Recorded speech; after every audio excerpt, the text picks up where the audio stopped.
Hello everyone, welcome back to a online solution. कैसे आप लोग हो? उम्मीद करता आप लोग बहुत बढ़िया होंगे। आज की ये वीडियो मैथ के लिए है और आपके लिए बहुत ज़्यादा खास है।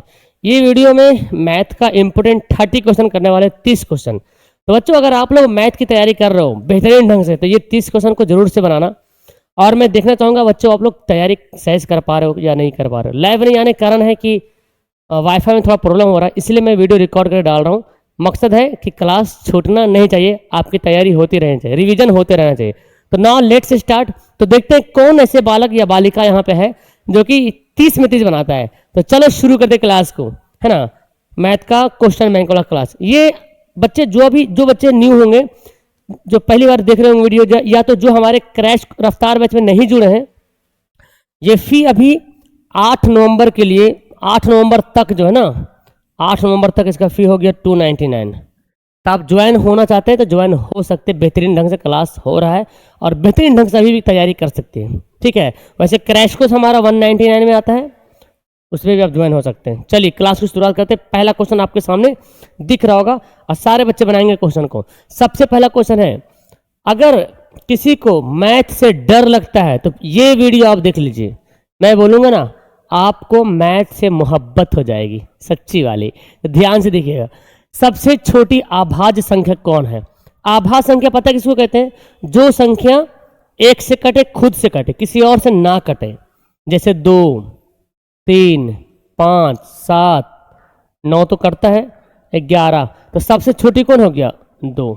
ऐसे क्वेश्चन पूछा जाता है बिहार बोर्ड में। नेक्स्ट, किसी पूर्णांक m के लिए एक सम संख्या का रूप क्या होता है? सम संख्या का रूप मतलब यहाँ पे कौन सा ऑप्शन ऐसा है जिसमें हम वैल्यू बैठा दे तो हमारा सम संख्या के रूप में हमारा आंसर आ जाए, ठीक है ना। तो देखो करें क्या, अगर यहाँ पर हम 1 लिखते हैं, m के यहाँ पे 1 बैठाते हैं तो 1 + 2 कितना हो जाएगा? 3।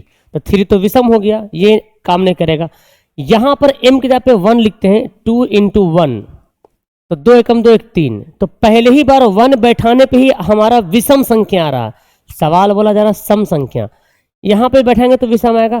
ये 2m हमारा बिल्कुल सही आंसर होगा, क्योंकि अगर m की जगह पे आप 1 बैठाओगे तो भी 2 आएगा, 1 की जगह 2 बैठाओगे तो 4 आएगा, फिर 3 बैठाओगे तो 6 आएगा। हमेशा सम संख्या ही आएगा, इसीलिए ऑप्शन नंबर सी हो जाएगा, ठीक है। नेक्स्ट, बहुपद x² - 3 का शून्यक क्या होगा? शून्यक निकालने सवाल एग्जाम में आता है, ध्यान से सीखिए। शून्यक कैसे निकालेंगे बाबू? x² - 3 = 0। अब क्या करेंगे, ये -3 दाएं तरफ जाएगा तो +3 हो जाएगा, और स्क्वायर जाएगा तो क्या होगा? ± √3, यानी कि √3 प्लस में, √3 माइनस में, ऑप्शन नंबर बी। तो ऐसे कभी कभी 2 दे देगा, कभी 5 दे देगा, कभी 7 दे देगा, आराम से बना लीजिएगा। नेक्स्ट, द्विघात बहुपद ज्ञात कीजिए जिसके शून्यंकों का योग दिया हुआ 4 और गुणनफल दिया हुआ 1। इसका क्या मतलब हुआ भाई? तो देखो सारा खेल है फॉर्मूला का। आपको क्वेश्चन समझने में मात्र 10 से 20% का एक होता है ना, 10 से 20% क्वेश्चन समझने में, बाकी 80% पूरा फॉर्मूला याद है और आपको बनाने आता है, कैलकुलेशन करने आता है, काट उट करने आता है, बना लीजिएगा। देखिए तो क्वेश्चन समझिए, शून्यंकों का योग मतलब क्या हुआ? अल्फा प्लस बीटा बराबर दे दिया 4। गुणनफल मतलब क्या हुआ? अल्फा × बीटा बराबर दे दिया 1। अब पूछा गया द्विघात बहुपद, तो द्विघात बहुपद का फॉर्मूला देखना पड़ेगा। द्विघात बहुपद का फॉर्मूला क्या होता है? x² - alpha plus beta x plus alpha × beta. देखिए x² लिख लेंगे, अल्फा प्लस बीटा कितना दिया हुआ? 4, तो 4x डालेंगे, अल्फा × बीटा 1। देखिए ऑप्शन है x² - 4x + 1 -4x + 1 हो गया, option number A. Clear. Next question पढ़ते हैं। बहुपद दिया हुआ है त्रिघात बहुपद 2x³ - 3x² + 4x - 5 के शून्यकों का योग 6 दिया हुआ है, तो k का मान ज्ञात कीजिए। त्रिघात बहुपद का शून्यक क्या होता है? Alpha plus beta plus gamma. इसका फॉर्मूला होता है -b/a। चलो इतना पर दिया हुआ 6, तो लिखते हैं ये 6 दिया हुआ है, तो इधर लिखता हूँ फॉर्मूला का जो इसका क्या होता है? -b/a होता है, और ये 6 हो गया, ठीक है।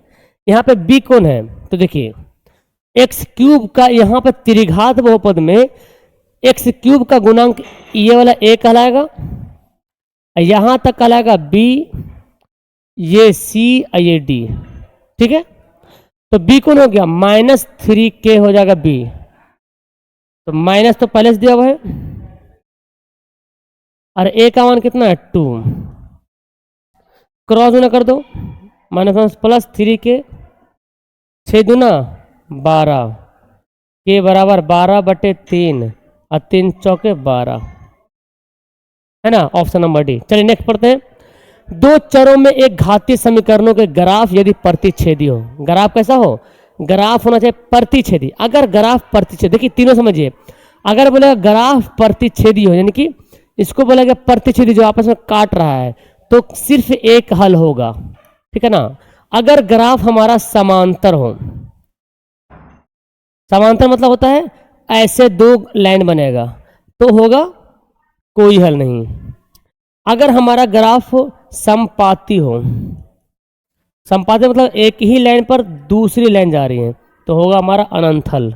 ये तीनों पॉइंट को समझ लीजिएगा। नेक्स्ट समीकरण दिया हुआ 3√3x² प्लस 10x प्लस √3 का विवेचक ज्ञात करना। भाई एग्जाम में विवेचक का सवाल आता है, अगर आपको बनाने आता है तो भाई आप तो मैथ का जादूगर बनने वाले हो, है ना। देखिए विवेचक का फॉर्मूला क्या होता है, विवेचक को हम लोग अंग्रेजी में बोलते हैं, शॉर्ट में डी बोलते हैं, ठीक है।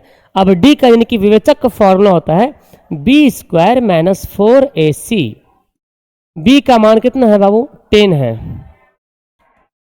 a का मान कितना है 3√3 और c का मान कितना है √3। तो 10 का स्क्वायर 100 हो जाएगा, 4 12 और √3 कितना होगा 3 हो जाएगा, 12 36 कितना हो जाएगा 64। तो 64 आपका बिल्कुल सही आंसर हो गया। तो ऐसे बनाना पड़ेगा विवेचक। उम्मीद करते हैं कि आप लोग को विवेचक निकालने आ गया होगा, है कि नहीं। चलिए अगला क्वेश्चन देखिए। किसी एपी का व्यापक पद दिया हुआ है, ये व्यापक पद मतलब एक पद दे दिया, कोई पद होगा मान लीजिए, तो सार व अंतर क्या होगा। तो पहले मुझे एपी ज्ञात करना होगा, तभी ना डी का मान निकालेंगे। तो देखिए व्यापक पद दिया 3n + 5, तो क्या करेंगे यहाँ पर, अगर हाँ चूंकि अगर n का मान अगर 1 रखेंगे तो 3 × 1 + 5 कितना हो जाएगा, 3 × 3 = 5 8। n का मान अगर 2 रखेंगे तो 3 × 2 + 5 3 दूनी 6 6 5 11। n का मान रखेंगे 3, 2 3 को बना के दिखाइए, तो 3 × 3 + 5 3 3 9 9 5 14। तो एपी क्या आ गया मेरे पास 5 8 5 नहीं होगा 8 11 14, ये एपी हो गया। अब डी निकालना तो आपको आता है, घटा लो, इसमें से इसको घटा लो, दूसरा में से पहला घटाएंगे तो डी निकलेगा, तीसरा में से दूसरा घटाएंगे तो डी निकलेगा, 11 में से 8 घटेगा, 8 3 11, ऑप्शन नंबर बी। ओके चलिए नेक्स्ट क्वेश्चन है। प्रथम 200 प्राकृतिक संख्याओं का योग निकालिए। अब 1 2 3 4 5 6 7 8 9 10 11 12 100 200 तक जाना है। बड़ी मुश्किल है ना भाई लिखना, कितना लंबा लिखिएगा। तो इसका फॉर्मूला डायरेक्ट प्राकृतिक संख्या का योग निकालने बोलेगा, प्रथम लिखा रहेगा तब फॉर्मूला, तब योग का फॉर्मूला बैठाना है n × n + 1/2। n कितना है 200, 200 + 1/2, 2 से यहाँ पे काटा पीटी करेंगे 100 बार में कट जाएगा, 100 × 200 को 1 से गुना करेंगे 201 और गुना कर दो 201 को 100 से गुना करेंगे तो 20,100 हो जाएगा। यानी कि हमको ऐसे निकालना पड़ेगा, देखिए 1 + 2 + 3 + 4 प्लस जाते रहिए 200 तक। तो ऐसे जोड़िएगा, तो ऐसे जोड़ें तो बहुत टाइम लग जाएगा, इसीलिए हमको फॉर्मूला का यूज करना पड़ेगा, ठीक है। चलिए नेक्स्ट क्वेश्चन देखें। ये बोला गया कि 0 से 50 के बीच विषम संख्याओं का योग ज्ञात कीजिए। विषम संख्या 0 से 50 के बीच कितना विषम संख्या होता है, पहले आप पता कीजिए कि 0 से 50 के बीच कितना विषम संख्या होता है। तो अगर संख्या निकालेंगे ना कितना होगा, 0 से 50 के बीच देखिएगा ना तो 25 विषम संख्या होगा। देखो 0 छोड़िए, 1 3 5 7 9 ऐसे करके 25 को होगा 49 तक। अब विषम संख्या का योग निकालना है ना, तो सिंपल फॉर्मूला, अगर आपको बोलेगा विषम संख्या, प्रथम विषम संख्या का योग निकालिए, तो ये तो प्रथम है ना, 0 शुरू हो रहा तो प्रथम ही तो है ये। तो इसका फॉर्मूला होगा n का स्क्वायर, 25 का स्क्वायर बोलेगा तो 625, है ना। क्या हो जाएगा 625 आपका बिल्कुल सही आंसर हो जाएगा। नेक्स्ट क्वेश्चन है, दो समरूप त्रिभुजों के दो संगत भुजाएं 3:5 के अनुपात में हो तो इन त्रिभुजों के क्षेत्रफलों का अनुपात क्या होगा। देखिए ध्यान से गौर से देखिए सवाल को, भुजा का अनुपात आपको दे दिया गया है कितना 3:5, ये भुजा का अनुपात दिया हुआ है। तो आपसे पूछा जा रहा है क्षेत्रफल का अनुपात। तो सिंपल बाबू, अगर भुजा का कोई भी सवाल रहे त्रिभुज वाला, भुजा का अनुपात दे दे और क्षेत्रफल का अनुपात आपको निकालने बोले तो सिंपल एक काम करना है, स्क्वायर कर देना है। 3 का स्क्वायर 9, 5 का स्क्वायर 25, ऑप्शन ए हो जाएगा। लेकिन अगर यही क्वेश्चन उलट के दे दे कि पहले क्षेत्रफल का अनुपात दे देगा, सवाल में कभी कभी क्या होता है पहले क्षेत्रफल का अनुपात दे देता है कभी कभी, और आपसे पूछेगा भुजा का अनुपात क्या होगा, तो क्या करेंगे 9 का वर्गमूल करेंगे और 25 का वर्गमूल करेंगे, 3 और 5 हो जाएगा, ऐसे में वही घूम के उल्टा हो जाएगा। ठीक है, नेक्स्ट, चक्रीय चतुर्भुज के चारों कोनों का योग क्या होता है। अब ये सवाल आएगा सर चक्रीय चतुर्भुज क्या होता है, चतुर्भुज तो पढ़े हैं, इस चक्रीय चतुर्भुज का कौन सा फंडा आ गया भाई। देखिए एक वृत्त के अंदर अगर चतुर्भुज के चारों सिर से कोई भी कहीं पर परिधि के कोई बिंदु पर टच करता है तो ये कहलाता है चक्रीय चतुर्भुज, और चक्रीय चतुर्भुज के चारों कोनों का जोड़ होता है 360 डिग्री। ठीक है, नेक्स्ट, सभी वर्ग होते हैं, बहुत इंपॉर्टेंट, जितने सारे वर्ग होते हैं चाहे वो वर्ग छोटा बनाइए चाहे वो वर्ग बड़ा बनाइए, वर्ग में खूबी क्या है कि वर्ग की सभी भुजाएं बराबर होती, पढ़े आपने ना, वर्ग की सभी भुजाएं आपस में क्या होती है बराबर होती है। और क्या खूबी है, सभी एंगल जो है 90 डिग्री का होता है, ये खूबी। तो वर्ग छोटा रहे चाहे बड़ा रहे, लेकिन ये खूबी इसमें है कि वर्ग का प्रत्येक को 90 डिग्री होगा, सभी भुजाएं बराबर होगी, मतलब इसको बोलेंगे हम क्या समरूप त्रिभुज। क्या बोलेंगे समरूप त्रिभुज बोलेंगे। ओके, समरूप, छोटा भी हो सकता है बड़ा भी हो सकता है वर्ग, इसीलिए। नेक्स्ट, दो समद्विबाहु त्रिभुज के शीर्ष के कोण समान है और उनके क्षेत्रफल का अनुपात दे दिया है। अच्छा, तो मतलब आपको ना अच्छा छूट गया पे, तो भुजा का अनुपात ज्ञात कीजिए, यहाँ पे छूट गया, तो भुजाओं का अनुपात ज्ञात कीजिए। तो अभी मैंने बोला क्षेत्रफल का अनुपात दे दिया कितना 16:25, और आपसे क्या पूछा जा रहा है भुजा का अनुपात। तो जब क्षेत्रफल का अनुपात दे दे और आपसे भुजा का अनुपात पूछे, सिंपल सा काम करना है, वर्गमूल चढ़ा दीजिएगा, है ना। 16 का वर्गमूल 4, 25 का वर्गमूल 5, 5 है ना, 4 5 4 5 4 5, ऑप्शन हो जाएगा ए वाला। नेक्स्ट, किसी वृत्त की परिधि क्या होगी जब उसकी त्रिज्या आर है। देखिए डायरेक्ट फॉर्मूला, वृत्त की परिधि का फॉर्मूला पता ही है, त्रिज्या आर बोला गया है, तो ऐसे भी तो त्रिज्या को हम लोग आर ही लिखते हैं। तो वृत्त की परिधि क्या होता है बाबू 2πr होता है ना। क्षेत्रफल का फॉर्मूला क्या होता है बाबू, वृत्त का क्षेत्रफल πr²। अगर बोला बाबू अर्धवृत्त कि भाई अर्धवृत्त का क्षेत्रफल बताइए, तो क्या होगा अर्धवृत्त का क्षेत्रफल 12πr²। अगर आपसे पूछा जाएगा अर्धवृत्त की परिधि, तो यहां पे होशियारी से रहिएगा r × π+2, ठीक है ना।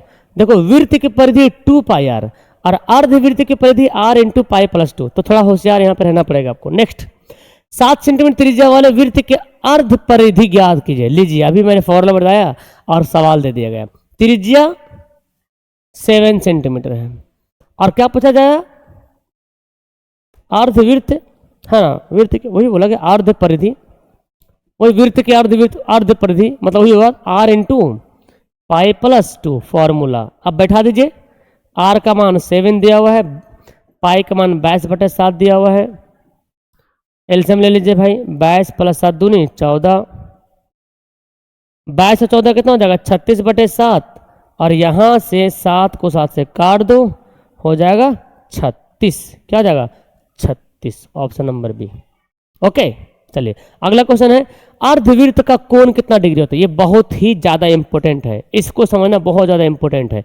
पहले ये समझिए, एक सवाल आता है वृत्त के केंद्र का कोण कितना होता है। तो वृत्त के केंद्र का कोण बोलेगा ना बाबू, तो बोलेगा 360 डिग्री। केंद्र वृत्त के केंद्र का कोण, देखिए ये बोला जाए अर्धवृत्त का कोण, केंद्र नहीं बोल रहा, अर्धवृत्त का कोण बोलेगा बाबू? तो क्या बोलेगा? पक्का आप क्या बोलने वाले हैं? आंसर इसका ये होगा 90 डिग्री। ठीक है, ये थ्योरम है तुम्हारा, याद कर लो, 9 में पढ़े होंगे आप लोग कि अर्धवृत्त का कोण 90 डिग्री होता है। ठीक है, ऑप्शन ए। नेक्स्ट पढ़ते हैं, 7 सेंटीमीटर त्रिज्या वाले वृत्त के चतुर्थांश का क्षेत्रफल ज्ञात कीजिए। अब सर चतुर्थांश क्या है? नया वर्ड आ गया। देखिए, वृत्त को 4 भाग बांटो, तो जो एक भाग होगा ना वही कहलाएगा चतुर्थांश, मतलब चौथा भाग। तो वृत्त का क्षेत्रफल क्या होता था? पाई आर स्क्वायर, ये पूरा वृत्त का क्षेत्रफल है। अब कोई एक पार्ट हमको निकालना क्षेत्रफल, तो एक पार्ट क्या है? सबका चौथाई है ना भाई। जैसे अर्धवृत्त का क्षेत्रफल निकाले थे तो 2 से भाग दिए थे, चतुर्थांश का क्षेत्रफल निकालना तो कितने से भाग करेंगे? 4 से भाग करेंगे। तो यही फॉर्मूला होता है चतुर्थांश का क्षेत्रफल। आर का मान 7 सेंटीमीटर है, क्षेत्रफल यहां पूछा जा रहा है चतुर्थांश का, तो क्या करेंगे? 1/4 पाई आर स्क्वायर, वही हुआ, बटे में 4 भी लिख सकते हैं आप। पाई का मान 22/7, आर का मान 7 × 7। अब यहाँ पे कर दो, साथ साथ काट दो, 2 दूनी 4, 11 दूनी 22, 11 7 77/2 है ना, 77/2 तो आएगा ना? कटेगा जी? नहीं कटेगा ना। एक बार फिर से देखते हैं, त्रिज्या 7 दे दिया, चतुर्थांश का 1/4 पाई स्क्वायर। ठीक है, पर फॉर्मूला परफेक्ट है। 22 7 हो गया, 7 7 कट गया, 77/2। ठीक है, इसका ऑप्शन नहीं दिया हुआ तो इनमें से कोई नहीं, ऑप्शन नहीं दिया हुआ तो इनमें से कोई नहीं होगा। नेक्स्ट देखिए, क्वेश्चन दे दिया है, 2 वृत्तों की परिधियों का अनुपात दे दिया है, तो उनके क्षेत्रफलों का अनुपात क्या होगा? ये एक पॉइंट नोट कीजिएगा, आपके एग्जाम में क्वेश्चन में कभी परिधि का अनुपात दे सकता है, या व्यास का भी अनुपात दे सकता है, या त्रिज्या का अनुपात दे दे। तो परिधि का अनुपात दे, चाहे व्यास का अनुपात दे, चाहे त्रिज्या का अनुपात दे, तीनों बराबर होता आपस में। तो कोई भी अनुपात दे दे, मान लो 3:1 दिया हुआ है, और आपसे पूछा जाएगा क्षेत्रफल का अनुपात, सेम स्क्वायर कर दीजिए, 3 3 9, 1 1 1। क्षेत्रफल बोलेगा स्क्वायर कर देना है, इतना याद रखिएगा। अगला क्वेश्चन है, अर्धगोले का संपूर्ण सतह का क्षेत्रफल क्या होता है? आप अगर गोला, शंकु, बेलन पढ़े होंगे तो बता सकते हैं कि अर्धगोले का संपूर्ण पृष्ठ का क्षेत्रफल क्या होता है, तो बोलेंगे 3 पाई आर स्क्वायर, ये स्क्वायर समझिएगा फिलहाल। और 4 पाई आर स्क्वायर होता है गोले का क्षेत्रफल, और 2 पाई आर स्क्वायर होता है गोले का, सॉरी, अर्धगोले का वक्र पृष्ठ का क्षेत्रफल। आई गोला का वक्र बोले चाहे पूर्ण बोले, सेम हो गया, कोई दिक्कत नहीं है। अगला क्वेश्चन है, आंकड़े जो आपको दिख रहे हैं यहाँ पे, परिसर ज्ञात कीजिए। कितना मस्त क्वेश्चन है, आपको मैंने बताया था परिसर कैसे निकालना है ना। बताइए परिसर क्या होगा? बड़ा मान से छोटा मान घटाना है। देखिए, अगर आपको बाबू परिसर ज्ञात करना है तो क्या करेंगे? बड़ा मान माइनस छोटा मान। बड़ा मान कौन है? देखिए 81 है, छोटा कौन है? छोटा 12 लग रहा ना, तो 9 2 11 69 है ना, ऑप्शन नंबर डी आ गया। नेक्स्ट, 3 लगातार प्राकृत संख्याओं का योग माध्य क्या होगा? माध्य कैसे निकालते हैं? सभी को जोड़ते हैं, 3 लगातार लेना है, लगातार प्राकृत संख्या तो कौन है? 1 2 3, अब बटे में 3 3 3 6/3 कितना हो जाएगा? 2। तो माध्य निकालने तरीका ये कि लिख लीजिए और जितना पीछे है उसे डिवाइड कर दीजिए। ओके, नेक्स्ट, 9 3 4 7 2 9 6 7 9 9 9 का बहुलक क्या होगा? बहुलक निकालना बहुत आसान है। इसमें देखिए कौन ऐसा नंबर है, कौन ऐसी संख्या है जो रिपीट हो रहा है, जो बार बार आ रहा। तो देखिए 9 1 बार, 2 बार, 3 बार, 4 बार, जो संख्या बार बार रिपीट होगा वही बारंबारता, जिसकी ज्यादा होगी वही कहलाएगा बहुलक। कौन किसी घटना की प्रायिकता नहीं हो सकती? बताइए। देखिए प्रायिकता मतलब संभावना। अब प्रायिकता का मान क्या है कि प्रायिकता या तो 0 होगा या 0 से बड़ा होगा, 1 होगा या 1 से छोटा होगा।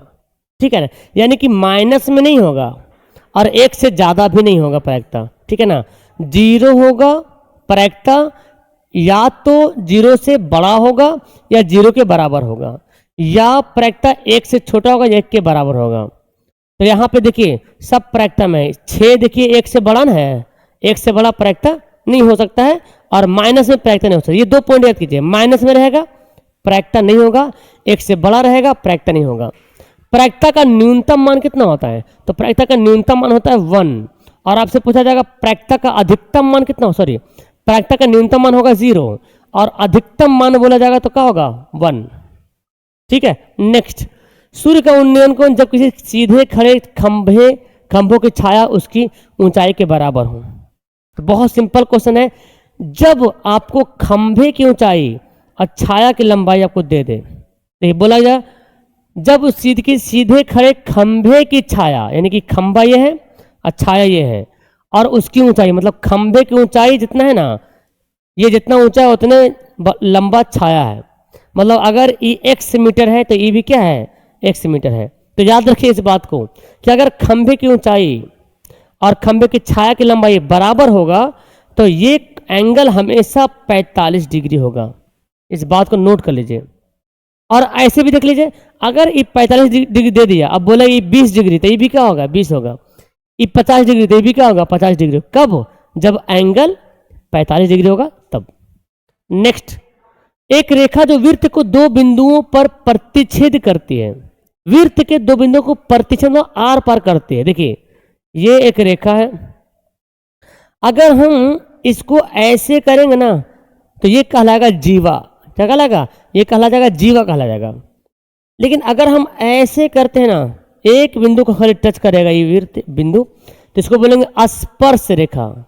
लेकिन सवाल हमसे बोला जा रहा है क्या कि वृत्त के 2 बिंदुओं को प्रतिच्छेद कर रहा है, ऐसे काट दे रहा, तो इसको बोलेंगे छेदक रेखा, इंटरसेक्ट लाइन, छेद कर दे रहा, ऐसा समझिए।